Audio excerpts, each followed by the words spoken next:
ng Ox ni Raquel Salinel.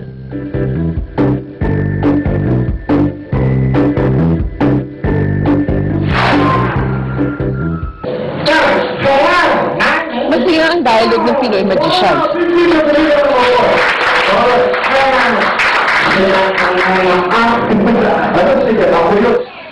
Nakakamangha ang mga tricks.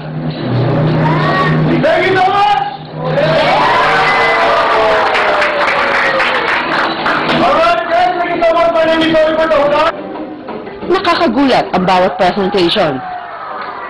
Higit sa lahat, nakakapagpasaya ito sa mga anak, tatay o nanay at lola.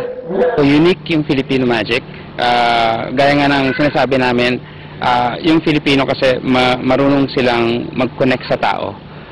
And whenever we show magic, meron kaming story ang pinapakita. We don't just pick things. Yung sense of humor ng mga Pilipino, mapapansin mong ibang-iba. At pangalawa, they know how to connect with the people. And hindi basta-basta ito magpapakita ng magic na hindi nga pinag-aralan o pinagbuhusan ng panahon. Kailangan niya i-perfect. Kaya naman sa bawat galaw nila, giliw na giliw ang nakakapanood nito. Sa husay nila, unti-unti silang nakikilala sa Dubai. Tama lang na magkaisa sila bilang Pinoy sa Lamangka. Gusto namin ipakita yung Filipino magic talaga is best. Hindi lang sa Filipino community kundi rin sa ibang bansa. Ilan sa kanila ay nasa airlines nagtatrabaho. Karamihan nasa events.